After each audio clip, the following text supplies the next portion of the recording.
নমস্কার, আপনারা সবাই কেমন আছেন? স্বপ্ন ডানাতে আপনাদের সবাইকে জানাই স্বাগত। আজ আমি চলে এলাম দারুণ একটা মজার রেসিপি নিয়ে।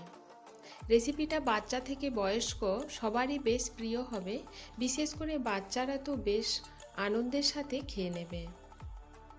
আমরা অনেক ধরনের সবজি খেয়ে থাকি। আশা করছি এই সবজিটা প্রত্যেক বাড়িতে বেশ কমই রান্না হয়। অনেকে আবার এই সবজিটা বেশ মিষ্টি খেতে স্বাদ বলে তরকারিতে খেতে অপছন্দ করেন। তো চলুন আজ আমি এই সবজি দিয়ে একটা দারুণ মজার রেসিপি বানিয়ে দেখাবো। অবশ্যই আপনাদের সবার বেশ ভালোই লাগবে, তাই ভিডিওটি স্কিপ না করে কন্টিনিউ একবার দেখে নিন। দেখুন, প্রথমে আমি দুটো বিট নিয়েছি। বিটগুলোকে ভালো করে ধুয়ে নিয়েছিলাম। এবার ছালগুলো তুলে নিলাম। তারপর ছাল ছাড়ানো ওই বিটগুলোকে সুন্দর করে টুকরো টুকরো করে কেটে নিচ্ছি। রেসিপিটা বানানো কিন্তু বেশ সহজ। একবার ভিডিওটা যদি কন্টিনিউ দেখে নেন তাহলে কিন্তু কোনো অসুবিধে হবে না। দেখুন, এইভাবে দুটো বিটকেই ছোট ছোট টুকরো করে কেটে নিয়েছি।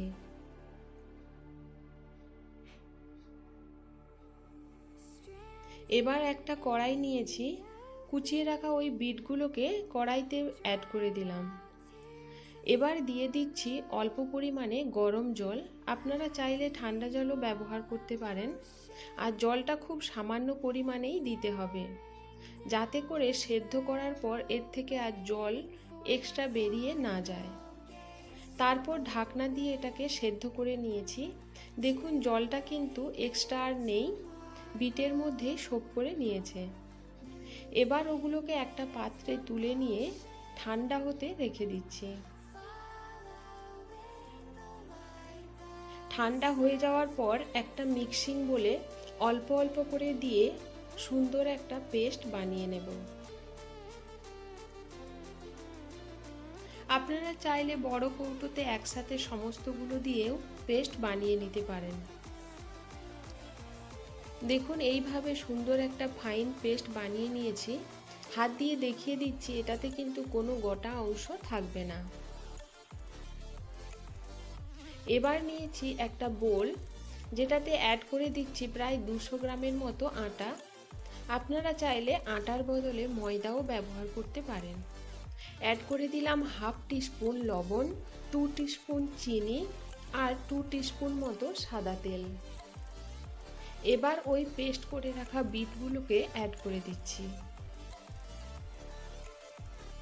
দেখুন, পুরোটা একসাথে দিয়ে সুন্দর করে এইভাবে মিক্সড করে নেব। আশা করছি পরিমাণটা যদি ঠিক রাখেন তাহলে কিন্তু আর জলের প্রয়োজন হবে না। আর যদি জলের প্রয়োজন হয়, অল্প পরিমাণে জলের ছিটে দিয়ে এটাকে সুন্দর একটা ডো বানিয়ে নিতে পারেন। তারপর ঢাকনা দিয়ে প্রায় 15 মিনিটের মতো রেখে দিলাম। ভিডিওটি ভালো লাগলে একটি লাইক, কমেন্ট, শেয়ার করবেন। আর যে সমস্ত বন্ধুরা নতুন আছেন প্লিজ চ্যানেলটি সাবস্ক্রাইব করবেন। এবার ওই বড় ডো থেকে ছোট ছোট করে লুচির শেপ করে ডো কেটে নিলাম।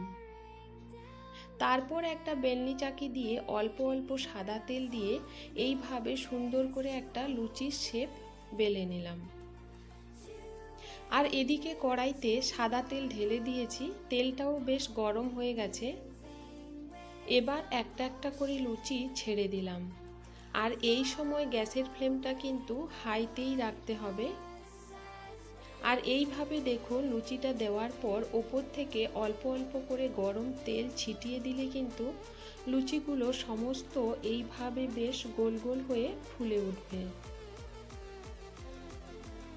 দেখুন, লুচিটা কিন্তু বেশ সুন্দরভাবে ফুলে উঠেছে। এবার এদিক ওদিক উল্টে পাল্টে তুলে নিচ্ছি। আর এইভাবে সমস্ত লুচিগুলো ভেজে নেব। দেখুন, এগুলো দেখতে কিন্তু বেশ দারুণ লাগছে।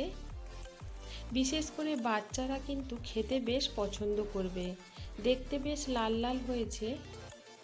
কোনো কালার ব্যবহার না করে বাড়িতে কিন্তু আমরা সহজেই বাচ্চাদেরকে এইভাবে মজার খাবার বানিয়ে দিতে পারবো। দেখুন সমস্ত লুচিগুলো ভাজা হয়ে গেছে। এবার একটা প্লেটে গরম গরম সাজিয়ে নিচ্ছি। আর একটা আমি দেখিয়ে দিচ্ছি, দেখুন এটা কতটা সুন্দর হয়েছে। ভেতর থেকে কিন্তু একদম ফাঁপা, খেতে কিন্তু দারুণ টেস্টি হয়। আপনারা অবশ্যই বাড়িতে একবার ট্রাই করবেন।